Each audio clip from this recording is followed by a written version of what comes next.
learners, welcome back to my YouTube channel Doubt Free Classes. I am your teacher Manisha Sangar. So today in this video we will do exercise 4.2. Before that we will understand what are roots. Starting this video, please subscribe to my channel so that you will get notification of every new video whenever it will come on. Let's start. What are roots? So I am taking an example of alpha. If alpha is a solution of any quadratic equation, okay, कोई भी quadratic equation है और alpha जो है उसका solution है. Alpha is any constant, कोई भी कांस्टेंट है जिसकी वैल्यू अगर हम x की जगह पे जो हमने वेरिएबल लिया हुआ है x उसकी जगह पुट करेंगे तो वो हमें जो पुट करने के बाद आंसर हमें 0 देगा. कोई भी क्वाड्रेटिक इक्वेशन ले लेते हैं, ax² plus bx plus c is equals to 0. Okay, ये क्वाड्रेटिक इक्वेशन होती है. तो अल्फा इसका सॉल्यूशन तब होगा जब हम x की जगह पर अल्फा पुट करेंगे और अल्फा पुट करने के बाद इस इक्वेशन को सॉल्व करने के बाद हमें 0 ही मिलेगा और LHS और RHS इक्वल हो जाएंगे. That means alpha is a solution of that quadratic equation. Okay, अब अगर अल्फा सॉल्यूशन है it means alpha satisfies that quadratic equation. I means alpha put करते ही LHS और RHS दोनों जो हैं हमें 0 हो जाएंगे. तो इसीलिए हम अल्फा को बोलते हैं, अल्फा को बोलेंगे हम 0 ऑफ दैट पॉलिनोमियल. ओके, हम इसको एक एग्जाम्पल से भी समझेंगे. मैंने एक एग्जाम्पल लिया है, एक पॉलिनोमियल लिया 2x² minus 3x plus 1 is equals to 0. Okay, this I have taken an example and I am taking alpha as 1. Okay, if I put x is equals to 1 in this quadratic equation then it will become 2 multiplied 1 का whole square minus 3 into 1 plus 1 is equals to 0. 2 का whole square 1 का whole square 1, 3 multiplied by 1 will be 3, 1 और ये 0. 2 multiplied by 1 2 minus 3 plus 1 is equals to 0. now ये दोनों plus के हैं तो हम इनको प्लस करेंगे. 2 plus 1 3 and minus 3, so we will get 0. This means that 1 is a solution of this quadratic equation. It means 1 जो है इस quadratic equation का solution है. Solution means 1 is a alpha is equals to 1 is a 0 of this quadratic equation because after putting 1 we are getting 0, so 1 is a 0 of this quadratic equation. So this 1 is also called as is also called root of this quadratic equation. Okay, this is called root of a polynomial. Whenever we put a constant into an equation, whenever we put a value of x in any equation and we get 0, that means that value is root of that polynomial. Okay, you got my point. Now we will start exercise 4.2. so I am reading question number 1 of exercise 4.2. find the roots of the following quadratic equations by factorization. तो हमें इन equations को solve करके simplify करके इनके factors निकालने हैं और फिर उन फैक्टर्स को 0 से इक्वेट करके इस पॉलिनोमियल के रूट्स निकालने हैं. Okay, so let's start. First question is x² minus 3x minus 10 is equals to 0. We will find roots of this polynomial by splitting middle term. Okay, middle term को split करके हम इसके जो है इसके फैक्टर्स निकालेंगे. ये जो मिडल टर्म स्प्लिट करने का तरीका है ये आपने 9th क्लास में भी किया हुआ है. मैं आपको फिर से एक बार रिवाइज करवा देती हूँ. देखिए, हमें मिडल टर्म स्प्लिट करने का सबसे पहले देखना होता है c जो कांस्टेंट है हमारा. ओके, ये हमारी होती है quadratic equation ax² plus bx plus c is equals to 0. Okay, middle term split करने के लिए हम c और a को मल्टीप्लाई करते हैं, a मल्टीप्लाइड बाय c. उसके बाद जो हमें नंबर मिलता है, ओके, मैं यहाँ पे इसको मल्टीप्लाई करती हूँ। देखो यहाँ पे ये c तो हमारे पास 10 है, c is equals to 10 and a is equals to, क्योंकि x के साथ कुछ भी नहीं है तो 1 ले सकते हैं हम, इसको लिख सकते हैं 1 dot x square, a x square means a is equals to 1। c हमारे पास 10 है, a हमारे पास 1 है, तो a मल्टीप्लाइड c आएगा 10 into 1 which is equals to 10। Okay, now c को और a को हम मल्टीप्लाई करते हैं और उसके बाद जो नंबर आता है, हमें ऐसे दो नंबर्स ढूंढने हैं जो हमें मल्टीप्लाई करने पे तो 10 देंगे और प्लस या माइनस करने पर b देंगे। अब ये हमें ध्यान देने वाली बात है कि कहाँ पे हमें प्लस करके देंगे और कहाँ पे हमें माइनस करके देंगे। तो आपको देखना है c जो है कांस्टेंट जो है हमारा, उससे पहले वाला साइन, ये वाला साइन देखना है आपको, ये वाला कांस्टेंट से पहले वाला साइन। कांस्टेंट से पहले वाला साइन अगर माइनस है तो जो दो नंबर मिलेंगे वो सब्ट्रैक्ट करके, सब्ट्रैक्शन के बाद हमें 3 देंगे, और अगर प्लस है तो एडिशन के बाद हमें वो बीच वाला टर्म देंगे। अब यहाँ देखिए, यहाँ 10 और 1 का मल्टीप्लाई 10 है और 10 से आगे माइनस है, यानी कि हमें दो नंबर ऐसे ढूंढने हैं जो मल्टीप्लाई करने पे 10 देंगे और माइनस करने पे वो 3 आएगा। तो मैं 10 का एलसीएम निकाल लेती हूँ। ये देखिए 2 5s are 10 and 5 1s are 5. So we are getting these two factors 2 and 5. 2 and 5, अब ध्यान रखिए 2 और 5 को मल्टीप्लाई करने पे 10 आता है और 5 में से 2 को माइनस करती हूँ यानी कि सब्ट्रैक्ट करती हूँ तो हमारे पास 3 आता है। ओके, अब हमें पता लग गया कि 2 और 5 दो ऐसे नंबर हैं जो यहाँ पे इस -3x को स्प्लिट करेंगे। लेकिन 3 से पहले यहाँ देखो, b से पहले यहाँ माइनस है, माइनस है इसका मतलब ऐसे सब्ट्रैक्ट करना है कि सब्ट्रैक्ट करने के बाद यहाँ माइनस आना चाहिए, यानी कि आपको पता है 2 और 5 दोनों में से बड़े वाले नंबर को हम माइनस साइन देंगे। तो मैंने यहाँ लिख दिया है 5x और प्लस 2x एंड माइनस 10। आप समझे, 10 इंटू 1 10 आया और 5 और 2 हमें दो ऐसे नंबर मिले हैं जिनको मल्टीप्लाई करने पे 2 आएगा और सब्ट्रैक्ट करने के बाद 3 आएगा। लेकिन हमें यहाँ लेकर आना है -3, इसलिए मैंने -5 जो बड़ा नंबर है उसको माइनस में ले लिया है और जो छोटा नंबर है उसको प्लस में ले लिया है। अब इन दोनों के हम फैक्टर्स बनाएंगे, इन दोनों के हम पेयर्स बनाएंगे। यहाँ से देखो एक्स स्क्वायर माइनस 5x में एक x कॉमन है, अगर मैं x कॉमन ले लेती हूँ तो यहाँ 2 x है, x मल्टीप्लाइड x, एक x बाहर आ गया तो एक x अंदर रह जाएगा, माइनस साइन, ये x बाहर चला गया तो यहाँ 5 रह जाएगा, उसके बाद ये साइन। अब 2x माइनस 10, यहाँ पे x तो कॉमन नहीं है लेकिन 2 कॉमन है, अगर मैं 2 बाहर लूँ तो 2x में से x बच जाएगा और ये माइनस और 10, 2 के टेबल में 5 पर 10 आता है तो 2 कॉमन लेने के बाद यहाँ 5 बच जाएगा इज इक्वल्स टू 0। अब जो नंबर्स हमने बाहर लिए हैं उनको हम एक साथ ले लेंगे इस साइन के साथ, तो x प्लस 2 और x minus 5 is equals to 0। Okay, अब ये हमें दो फैक्टर्स मिल गए हैं। These are the two factors that we got after solving the quadratic equation this one. Okay, अब देखो इन दोनों का मल्टीप्लिकेशन जो है 0 के इक्वल है, इसका मतलब या तो x प्लस 2 0 होगा या x माइनस 5 0 होगा, या दोनों 0 हो सकते हैं, है ना। जब भी हम दो नंबर्स को मल्टीप्लाई करते हैं तो उन दोनों का मल्टीप्लाई अगर 0 आ रहा है तो या तो उनमें से कोई एक टर्म 0 है या दोनों 0 हैं, ठीक है ना। तो अगर एक टर्म 0 है तो या तो ये हो सकती है या ये हो सकती है या फिर दोनों 0 हो सकते हैं।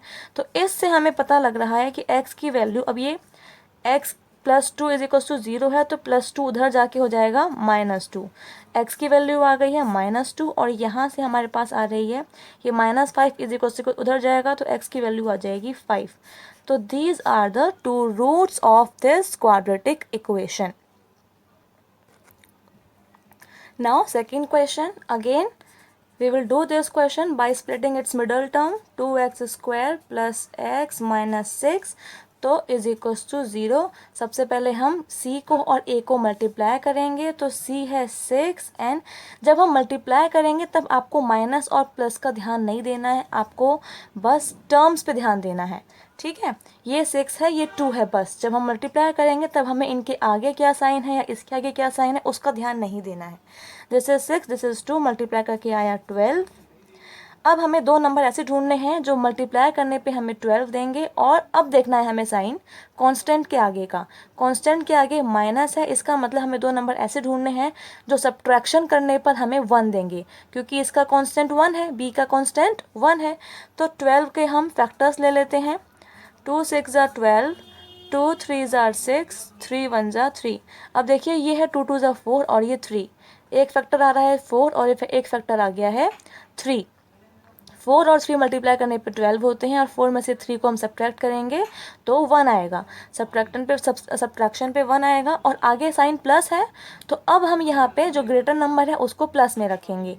तो ये आ गया 2x² प्लस का जो ग्रेटर नंबर है वो, क्योंकि हम माइनस कर रहे हैं, 4x माइनस 3x माइनस 6। ये हमने इस मिडल टर्म को इसमें स्प्लिट कर दिया। अब हम कॉमन ले लेंगे।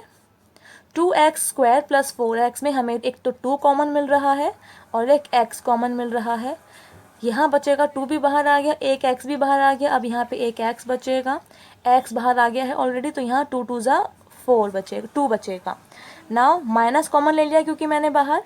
अब देखो यहाँ पे 3x और 3, तो यहाँ पे हम 3 कॉमन ले लेती हूँ, और ये माइनस, क्योंकि बाहर माइनस का साइन है तो अंदर प्लस हो जाएगा।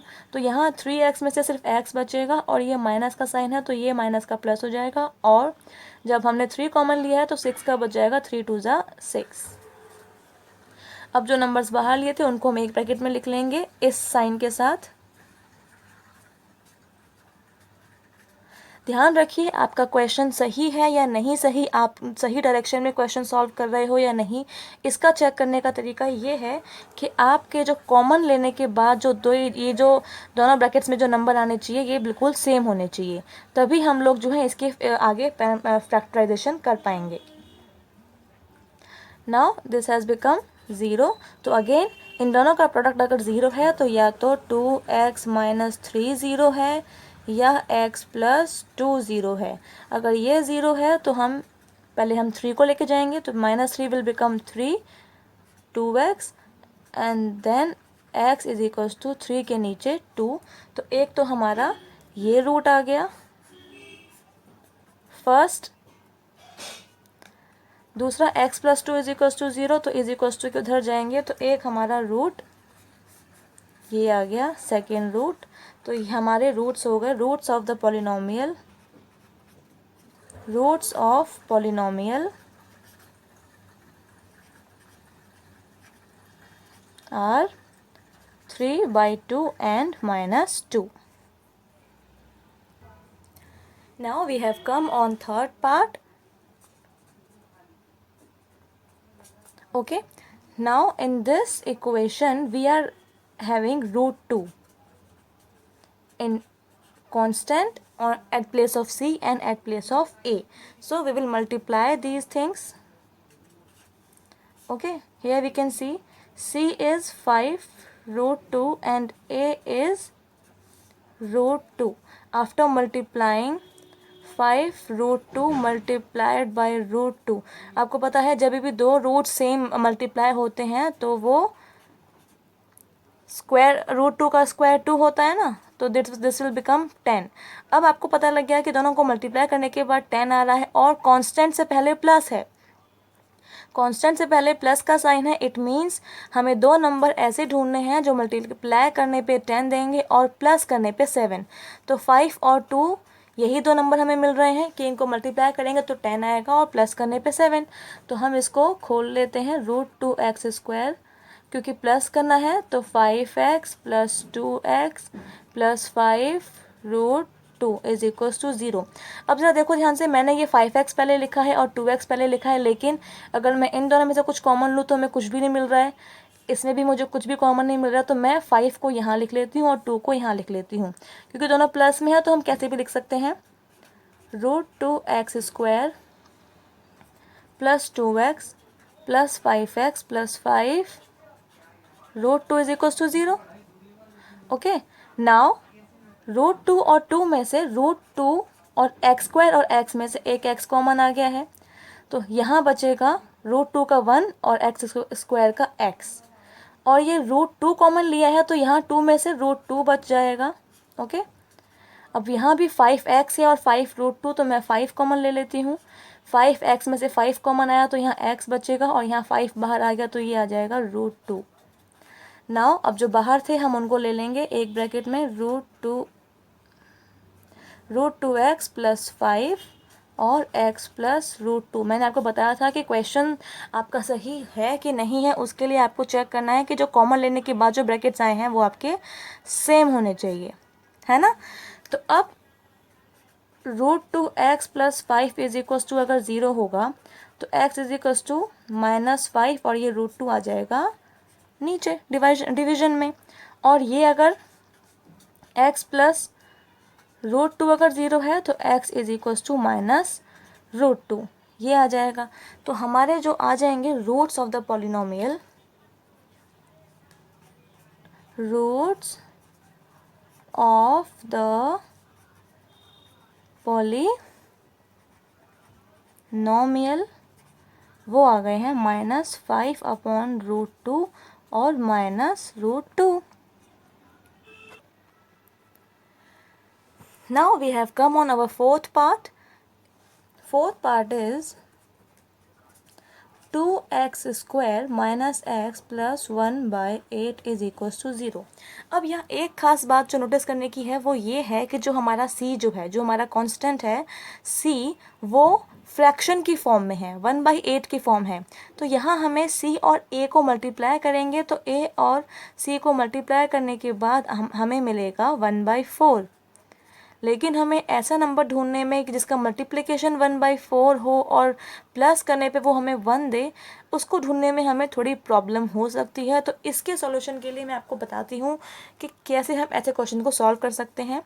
तो जब भी आप मिडल टर्म स्प्लिट करने वाले क्वेश्चन में फ्रैक्शन में कोई भी टर्म देखो, चाहे वो a हो, चाहे वो b हो, चाहे वो c हो, तो नीचे जो भी टर्म है आप नीचे जो टर्म है 8, उससे आप पूरी इक्वेशन को मल्टीप्लाई कर दो। Now we are multiplying equation by 8। अगर मैं 8 से मल्टीप्लाई करूं 2x square minus x plus 1/8 is equals to 0। क्योंकि हमने लेफ्ट हैंड साइड मल्टीप्लाई किया है तो हम राइट हैंड साइड भी मल्टीप्लाई करेंगे।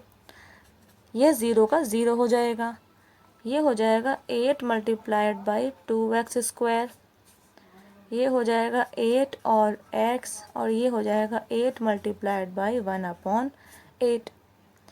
This will become 16x square, ये हो जाएगा 8x और ये आ जाएगा 8 से 8 कैंसिल 1। अब हमें अपनी एक और दूसरी क्वाड्रेटिक इक्वेशन मिल गई है बाई मल्टीप्लाइंग 8। ओके, नाउ अब c और a का मल्टीप्लाई है 1 मल्टीप्लाई बाय 16 इज 16।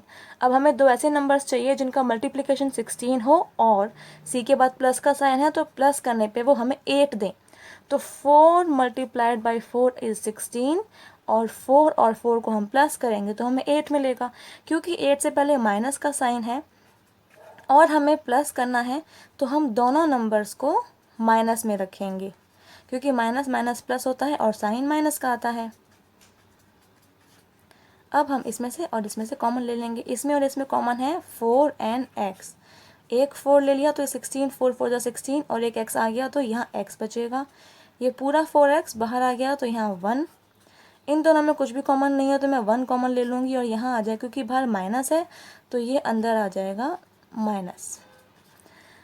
हमारे ये दोनों ब्रैकेट्स में जो है सेम नंबर आ गया है। अब हम 4x माइनस 1 बाहर वालों को ले लेंगे, वो भी सेम है। 4x माइनस 1 ये भी सेम है, यानी कि हमें सेम रूट्स मिल रहे हैं। तो 4x minus 1 is equals to 0। तो x हमें मिलेगा 1, ये माइनस का 1 उधर जाके प्लस का हो जाएगा और ये जो 4 मल्टीप्लाई में है ये डिवाइड में आ जाएगा। तो ये हो जाएगा हमारा root of the polynomial. Okay, now we will do the fifth part. So here 100x square minus 20x plus 1 is equals to 0. Okay, now we have to find out the number. C is 1 and A is 100. So after multiplying 100 and 1, we will get 100. So we have to find two numbers which on multiplying gives us 100 and C से पहले plus का sign है तो plus करने पे हमें वो 20 देंगे. तो आपको पता है 10 मल्टीप्लाई 10 जो होता है वो 100 होता है और 10 प्लस 10 होता है 20. तो इसको मैं, क्योंकि यहाँ माइनस है तो हम, और हमें प्लस करना है तो हम दोनों नंबर्स को 10x को माइनस में ले लेंगे. ये हमने कर दिया इस मिडिल टर्म को स्प्लिट. ओके, अब हम कॉमन ले लेंगे. यहाँ से मैं ले लेती हूँ 10x कॉमन. तो यहाँ आ जाएगा 10x, एक x बाहर, और 10 10s are 100, और यहाँ बचेगा 1. और यहाँ कुछ भी कॉमन नहीं है तो मैं -1 कॉमन ले लूँगी. तो यहाँ बचेगा, क्योंकि माइनस ब्रैकेट से बाहर माइनस है तो ये हो जाएगा प्लस का और ये हो जाएगा माइनस का. So again we will get same roots in both the brackets. So roots will be 10x minus 1 will be 0. So x is equals to, ये -1 जाएगा तो ये 1 हो जाएगा. ये 10 मल्टीप्लाई में है तो नीचे जाके हो जाएगा डिवाइड में. So this is our required root of the given polynomial. So this was your question number 1 and it was very easy. You have to split the middle term by, और उसके लिए आपको दो नंबर्स ढूंढने हैं जो multiply करने पर c और a का मल्टीप्लिकेशन देंगे और प्लस करने पर b मिलेगा. और आपको ध्यान रखना है कि c से पहले जो नंबर होगा वही ऑपरेशन b को लाने में लगेगा. या तो प्लस है तो प्लस करने पर b आएगा, और इसके आगे अगर माइनस है तो माइनस करने पर b आएगा. So that's it. In next video we will do question number 2. So keep studying. Bye bye.